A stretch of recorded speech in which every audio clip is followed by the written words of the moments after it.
সম্মানিত দর্শক, এই ভিডিও যখন করছি ঠিক সেই সময়টাতে বাংলাদেশের প্রধানমন্ত্রী চীন সফরে আছেন। তার এই সফরটি কৌশলগত দিক থেকে বাংলাদেশের জন্য অত্যন্ত গুরুত্বপূর্ণ এবং এই রিজনে চীনের যে স্বার্থ সংশ্লিষ্ট বিষয়াদি রয়েছে সেগুলোর দৃষ্টিতে অত্যন্ত গুরুত্বপূর্ণ। এই মুহূর্তে বাংলাদেশ চীন থেকে যে ঋণ নিয়েছে সেই ঋণের পরিমাণ মোর দ্যান 13 থেকে 14 বিলিয়ন ডলার।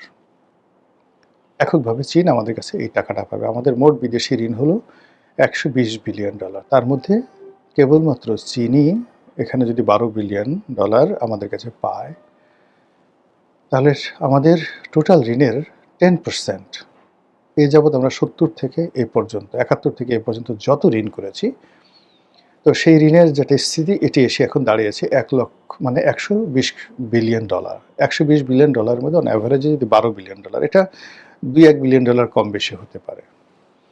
তো এই 12 বিলিয়ন ডলার চীন আমাদের কাছে পাবে, এটার পেমেন্ট রিপেমেন্ট। এর বাইরে আমাদের অর্থনীতির রিকনস্ট্রাকশন, অন্যান্য সব মিলিয়ে অ্যাটলিস্ট এই মুহূর্তে 3 বিলিয়ন ডলার আমাদের নগদ দরকার, যেটা আশা করছি আমরা চীন থেকে সেটি পাবো। 2 নম্বর হলো যে আমাদের যে ব্যবসা বাণিজ্য যেখানে রয়েছে, অবকাঠামোগত উন্নয়ন, সেখানে আরও প্রায় 20 থেকে 25 বিলিয়ন ডলারের একটা লং টার্ম ইনভেস্টমেন্ট আমাদের দরকার। শেখ হাসিনার জামানাতে এরকম একটা প্রথম যখন সেখানে গেলেন, কথা হয়েছিল যে 40 বিলিয়ন ডলার চীন বাংলাদেশে ইনভেস্ট করবে এবং সেই 40 বিলিয়ন ডলার পর্যায়ক্রমে ইনভেস্ট করবে, এটা নিয়ে আমরা খুব আনন্দে মেতেছিলাম। কিন্তু চীন এর বিনিময়ে যে শর্তগুলো দিয়েছিল, আওয়ামী লীগ সরকার সেই শর্তগুলো একটাও পূর্ণ করেনি, ফলে চীনের সেই বিনিয়োগ আসেনি।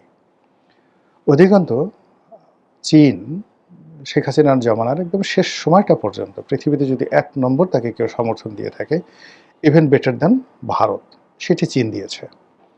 তারা আনকন্ডিশনালি শেখ হাসিনাকে টাকা দিয়েছে।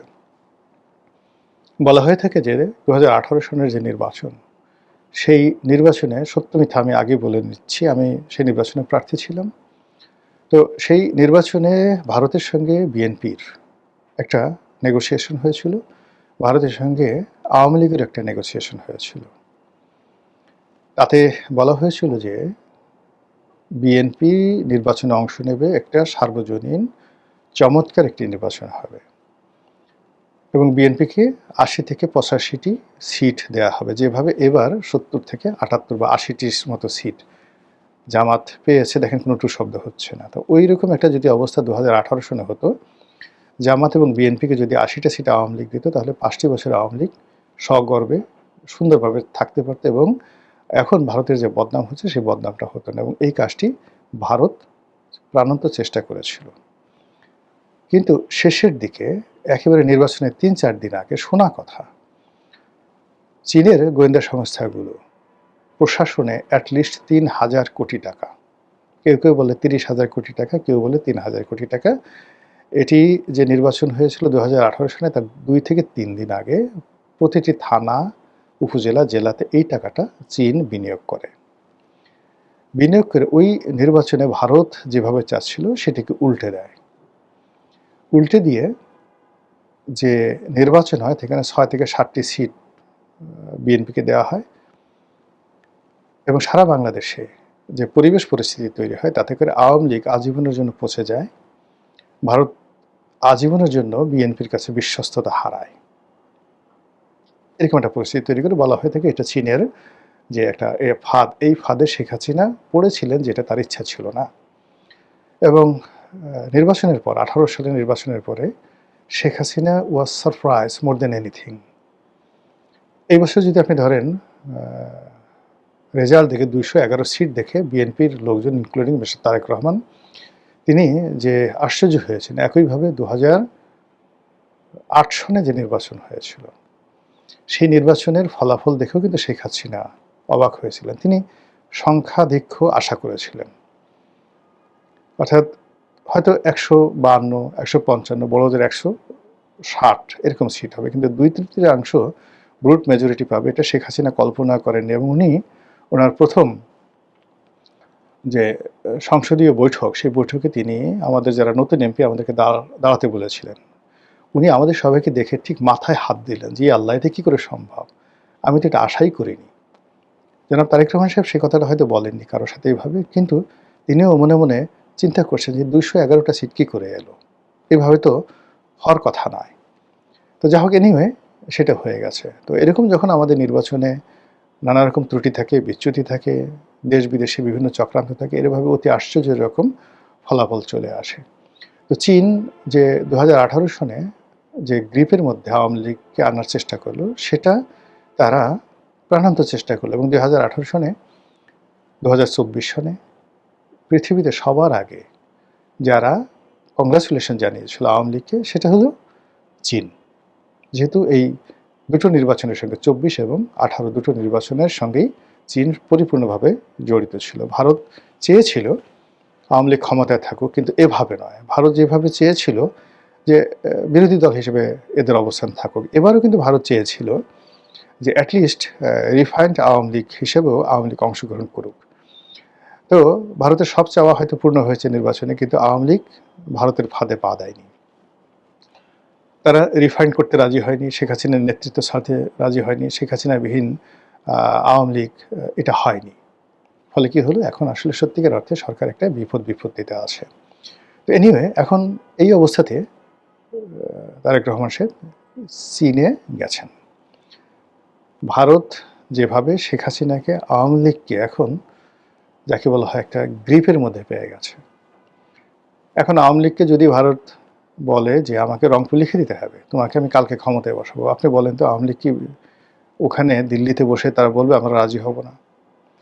আওয়ামী লীগ যদি বলে যে ঠিক আছে, তোমাকে আমরা বাংলাদেশ দখল করব, তোমরা বাংলাদেশের মুখ্যমন্ত্রী হবে, গভর্নর হবে, পশ্চিমবঙ্গের শুভেন্দুর মতো, কালকে তোমাদের ক্ষমতা ফিরিয়ে দেবো, আওয়ামী লীগের জায়গায় যদি আপনি হতেন, আপনি কি করতেন বলেন? আওয়ামী লীগ যেভাবে বিএনপিকে, আওয়ামী লীগ মানে ভারত যেভাবে আওয়ামী লীগকে একটা মানে যাকে বলে একটা ফাঁদের মধ্যে ফেলে দিয়েছে, এই ফাঁদের কারণে ক্ষমতায় আসার জন্য, ক্ষমতায় ফিরে পাওয়ার জন্য ভারত যে শর্ত দেবে সেই শর্তেই আসলে আওয়ামী লীগ রাজি হবে বা রাজি হতে বাধ্য। ঠিক একই কাজে আমেরিকা করেছিল। তারা ডিপ স্টেটের যে এজেন্ট, তাদের সঙ্গে তাদের এটা বোঝাই যায়, এরকম একটা চুক্তি হয়েছিল। আমেরিকা যা চেয়েছে তারা ঠিক সেম কাজটি তারা করেছে, কিন্তু করেও তারা সেটা বাস্তবায়ন করতে পারেনি। এই জন্য আমেরিকার খুব রাগ।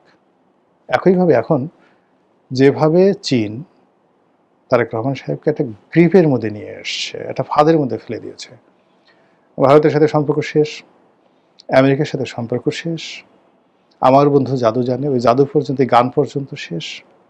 এবং এই কাজটি, আমার বন্ধু জাদু জানে, এই কাজটি যে চায় না, মানে আনোয়ার ইব্রাহিমকে দিয়ে করায়নি, আপনি কি করে বুঝলেন? আপনারা জানেন যে আনোয়ার ইব্রাহিমের উপর চীনের একটা বিরাট প্রভাব আছে, এবং তাকে সম্মান দেখানো হয়েছে, আন্তরিকতা দেখানো হয়েছে, কিন্তু কিছু দেওয়া হয়নি, অভুক্ত রাখা হয়েছে। সেই অভুক্ত জায়গা থেকে গিয়ে এখন তারেক রহমান সাহেব যদি চীন থেকে খালি হাতে আসেন, বাংলাদেশে মুখ দেখাতে পারবেন না। এর কারণ হলো মালয়েশিয়ার সফর থেকে তিনি এসে বলার মতো, বাংলাদেশে বলবেন আমি এটা নিয়ে এসেছি মালয়েশিয়া থেকে, এরকম কোনো কিছু তৈরি হয়নি। তো সেক্ষেত্রে চীনের সঙ্গে তাকে একটা সমঝোতা আসতে হবে। এখন সেই সমঝোতাগুলো কি হতে পারে? ইতিমধ্যে বাংলাদেশে প্রায় সবাই জানেন যে চীন থেকে অনেকগুলো 10টা না 20টি যুদ্ধ বিমান কেনা হবে। C-10 বা কি যেন একটা যুদ্ধ বিমান আছে, যেটা অত্যন্ত ইফেক্টিভ। এই মুহূর্তে F-35, মার্কিন যুক্তরাষ্ট্রের সবচেয়ে অত্যাধুনিক জঙ্গি বিমান F-35, এই F-35 বা MiG-29 এগুলোকে টেক্কা দেওয়ার মতো চীনের যে জঙ্গি বিমান, যেটি বিগত ভারত এবং পাকিস্তান যে যুদ্ধ হলো, সেই যুদ্ধে ভারতের আকাশকে তছনছ করে দিয়েছে পাকিস্তান মানে বিমান বাহিনী। এবং এই যুদ্ধ বিমানগুলোর কারণে তড়িঘড়ি করে ডোনাল্ড ট্রাম্পের একেবারে হাত ধরে ভারত বলতে গেলে একটা যুদ্ধবিরতি পাকিস্তানের সাথে করতে রাজি হয়েছে, এবং এই যুদ্ধে পাকিস্তানের জয়লাভের কারণে আজ অসীম মুনির সেই দেশের ফিল্ড মার্শাল, এবং সেই যুদ্ধ বিমানগুলো বাংলাদেশে দেওয়া হচ্ছে। আর সেই যুদ্ধ বিমান যদি বাংলাদেশে থাকে এবং সেগুলো চালানোর জন্য চাইনিজ এক্সপার্ট বাংলাদেশে আসবে, পাকিস্তানি পাইলট আসবে, বাংলাদেশের পাইলট এক্সপার্ট হবে, এবং এগুলো সবই শিলিগুড়ি করিডোরের ওখানে আমাদের যে সৈয়দপুর বিমানবন্দর আছে, সেই বিমানবন্দরে যেটা সামরিক বিমানবন্দর, সেখানে নতুন করে বিমানবন্দর নির্মিত হয়ে সেখানে রাখা হবে। এটা ভারতের জন্য বোঝার চেষ্টা করেন কি সমস্যা। ভারত যেখানে এখন রংপুর বিভাগ কিনে নিতে চাচ্ছে, ভারত যেখানে রংপুর বিভাগ দখল করতে চাচ্ছে, পুরো বাংলাদেশ দখল করতে চাচ্ছে, তখন চীনের এই বিমানগুলো যদি থাকে, চীনা এক ডিভিশন সৈন্য যদি বাংলাদেশে থাকে, তাহলে ওই পুরো অঞ্চলটি, মানে আপনি ম্যাপের দিকে তাকান, যেটি এখন আমাদের জন্য লায়াবিলিটিস, সেটি আমরা একেবারে উত্তরবঙ্গ থেকে পার হয়ে সোজা ফেনী পর্যন্ত মধ্যে যে জায়গাটা আছে সমান করে আমরা নিয়ে নিতে পারবো, এবং চীন সেটা চায়। এবং এটা যখন ভারত দেখছে বা বুঝছে, তখন ভারতের অবস্থাটা কি। আর এই যে তারেক রহমান সাহেবকে বাগে পেয়ে এখন সেই উত্তরবঙ্গের তিস্তা প্রকল্প, তারপর সেখানে এশিয়ার বৃহত্তম সামরিক বিমান ঘাঁটি নির্মাণ, এবং উত্তরবঙ্গে 1000 শয্যার 8টি হাসপাতাল সারা বাংলাদেশ হবে, তার মধ্যে একটি হাসপাতাল উত্তরবঙ্গে হবে, বা মানে চীনের অর্থায়নে। এরপর চীনের অর্থায়নে সেই পদ্মা ব্যারেজ সেটা হবে, তিস্তা ব্যারেজ, পদ্মা ব্যারেজ, দ্বিতীয় পদ্মা সেতু। এগুলা মানে আমাদের জন্য বিরাট একটা স্বপ্নের বিষয়, কারণ এটা চীনের জন্য তো ওয়ান-টুর বিষয়। এবং এ ধরনের প্রকল্প যখন হবে, তখন সেখানে দুই হাতে মানে মানে অর্থ কামানোর ধান্দা থাকবে। কেন চীন সবসময় করে কি, যে টাকা দেয় সেই টাকাতে দুর্নীতি করার একটা সুযোগ করে দেয়, এবং সেই দুর্নীতির করার এমন সুযোগ করে দেয়, সেই সুযোগের ফলে শেখ হাসিনার সাধ্য ছিল না পদ্মা সেতুতে দুর্নীতি বন্ধ করার, শেখ হাসিনার সাধ্য ছিল না রূপপুর পারমাণবিক বিদ্যুৎ কেন্দ্রে দুর্নীতি বন্ধ করার।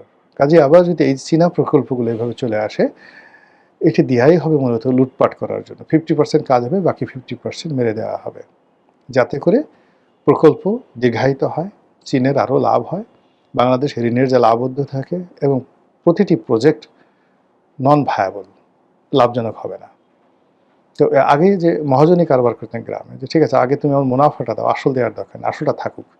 তো এরকম একটা ঋণের জালে চীন যাদেরকে ধরেছে প্রায় সবাইকে এভাবে ঋণের জালে আবদ্ধ করে ফেলেছে, এবং অনেকটা কৃতদাসের মতো করে ফেলেছে। তো বাংলাদেশ ঠিক সেই জায়গাতে গিয়ে পা দেবে, নাকি শেখ হাসিনার মতো একটা ভারসাম্যপূর্ণ মানে কূটনীতি স্থাপন করার চেষ্টা করবে, ভারত এবং চীন দুইজনকেই সমানভাবে খেলবে। এটি এই তারেক রহমান সাহেবের জন্য বলতে গেলে একটা অগ্নি পরীক্ষা, এবং সেই অগ্নি পরীক্ষা এখন তিনি চীনের মাটিতে দিচ্ছেন। আপনারা জানেন যে চীনের বর্তমান প্রেসিডেন্ট মিস্টার শি জিনপিং, এই মুহূর্তে বলা হয় পৃথিবীর সবচেয়ে রাফ অ্যান্ড টাফ ম্যান। কথা বলেন একেবারে কম, আপনি তার কোনো হাসির ছবি দেখতে পারবেন না, হাসেন না, বলতে গেলেই না। পুতিন হাসেন, কিন্তু তিনি হাসেন না। পৃথিবীর দুটো মানুষ হাসেন না। এক নম্বর হলো রাশিয়ার যিনি পররাষ্ট্রমন্ত্রী রয়েছেন মিস্টার লাভরভ, তার কোনো হাস্যজ্জ্বল আপনি ছবি দেখতে পাবেন না। আর এই যে মিস্টার শি জিনপিং, তিনিও হাসেন না, এবং যারা হাসেন না তাদের মতো ডেঞ্জারাস মানুষ আর পৃথিবীতে নেই। এবং তিনি যেভাবে বড় হয়েছেন, যেভাবে ক্ষমতায় এসেছেন, এই ক্ষমতার পেছনে বহু নিষ্ঠুরতা রয়েছে, বহু ত্যাগ রয়েছে, তিতিক্ষা রয়েছে, সংগ্রাম রয়েছে, লড়াই রয়েছে, এবং তিনি যেটি হাত দিয়েছেন সেটি সফল হয়েছেন। এবং তিনি তার নিজের ক্ষমতা এই মুহূর্তে পৃথিবীর সবচেয়ে ক্ষমতাধর প্রেসিডেন্ট মিস্টার শি।